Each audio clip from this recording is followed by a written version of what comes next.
नमस्कार, संसद टीवी की विशेष प्रस्तुति में आप सभी दर्शकों का एक बार फिर स्वागत है। मैं हूं सुरेंद्र कुमार। हमारे साथ मौजूद हैं पंजाब के अनंतपुर साहिब से सांसद MS कंग जी। सर, संसद टीवी पर आपका बहुत बहुत स्वागत है। 1.5 साल का वक्त आपके कार्यकाल को हो चुका है, कैसे देखते हैं अपने इस कार्यकाल को? क्या आपकी अब तक के क्षेत्र की अचीवमेंट्स रही हैं इस दौरान?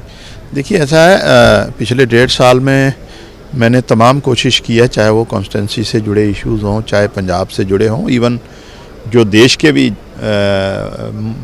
बड़े इश्यूज़ हैं, चाहे वो SIR का इशू हो, तो हम तो कोशिश करते हैं कि लोगों के जो मुद्दे हैं वो पार्लियामेंट में सरकार के सामने रखें। तो कोशिश तो हमने काफ़ी की है, लेकिन ये जज तो लोग ही करेंगे कि आप कहाँ तक कामयाब हुए हैं। लेकिन लगातार हमारी कोशिश रहती है कि एक तो पार्लियामेंट में लगातार कोई हाज़िरी ज़्यादा से ज़्यादा रहे, और वहाँ भी जो भी माध्यम बने, 0 हॉर्स क्वेश्चन आवर्स के मामले से, चाहे 377 के माध्यम से, तो किसी भी बिल पे, तो लोगों से जुड़े मुद्दे ज़्यादा से ज़्यादा सरकार के ध्यान में लाना, अपोजिशन में यही मेन काम रहता है, वो हम करने की कोशिश कर रहे हैं। अगर हम बात करें पंजाब की, तो पंजाब में सरकार भी आप ही की है। ऐसे में केंद्र से भी योजनाओं के माध्यम से और राज्य की योजनाओं के माध्यम से आप अपने क्षेत्र का जो विकास कर रहे हैं, उसमें कौन सी ऐसी योजनाएं हैं जिनके माध्यम से अपने क्षेत्र में काम किया है? वहीं हम दूसरी बात करें, जो MP-led फंड है, उसके माध्यम से कौन कौन सी योजनाओं को और किन कामों को आपने प्रायोरिटी से आगे रखा है? जहाँ तक MP-led का फंड है, तो एक तो मेरा आपके माध्यम से सरकार से भी आग्रह है कि MP-led फंड, जितनी बड़ी कॉन्स्टिट्यूंसी, तकरीबन 20 लाख एवरेज वोटर हैं हर लोकसभा में, तो वो बहुत कम है 5 करोड़ रुपया। और बहुत सारे लोग इसी कम से कम भी हम अमाउंट सेंक्शन करते हैं किसी गांव के लिए, वार्ड के लिए, तो लोग फिर भी नाराज़ हो जाते हैं। लेकिन मैंने उसमें कोशिश की है कि ज़्यादा से ज़्यादा स्पोर्ट्स इंफ्रास्ट्रक्चर क्रिएट किया जाए। इसके साथ साथ जो लोगों को गाँव में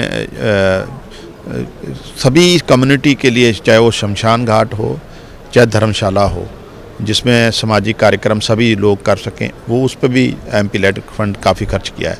तो हम चाहते हैं कि एक तो बॉर्डर के किसानों को लेकर, और पंजाब के जो एयरपोर्ट हैं, खासकर मेरी कॉन्स्टिट्यूंसी में मोहाली, ज़्यादा से ज़्यादा इंटरनेशनल फ़्लाइट चलाई जाएँ, क्योंकि दिल्ली आना लोगों के लिए बड़ा मुश्किल है, ट्रैफिक, पोल्यूशन, एवरीथिंग।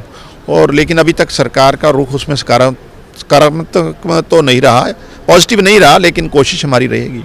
अगर हम बात करें आपके क्षेत्र को लेकर, आप संसद में जो मेन काम है वो कानून बनाने का है। ऐसे में प्रश्नकाल की बात करें, शून्यकाल की बात करें, 377 हो या निजी विधेयक की बात हो, तो आपने ऐसे कौन से विषय हैं जिनको सदन में प्रायोरिटी से रखा है और आपको उम्मीद है आगे भी उन विषयों को लेके आगे बढ़ेंगे?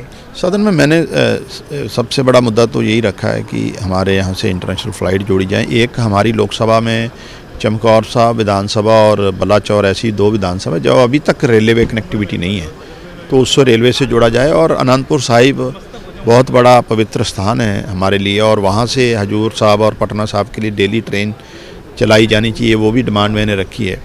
इसके अलावा हमारे 2-3 जोन ऐसे हैं, जैसे महालपुर जो गढ़शंकर है, वहाँ फुटबॉल की नर्सरी है। किसी ज़माने में भारत की पूरी टीम उसी शहर की हुआ करती थी, 11 के 11 प्लेयर महालपुर के हुए थे।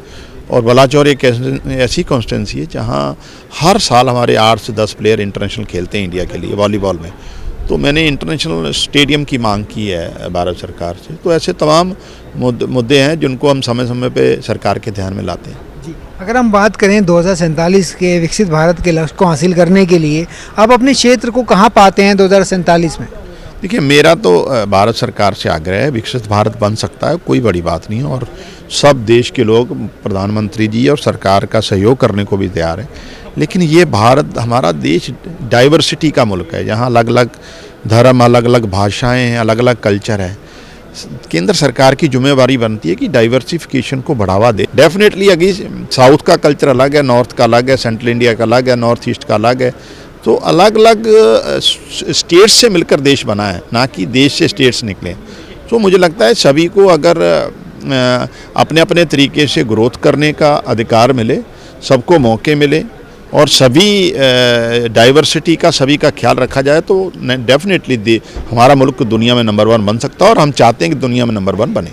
संसद टीवी से आपने समय दिया, बहुत बहुत धन्यवाद। शुक्रिया जी।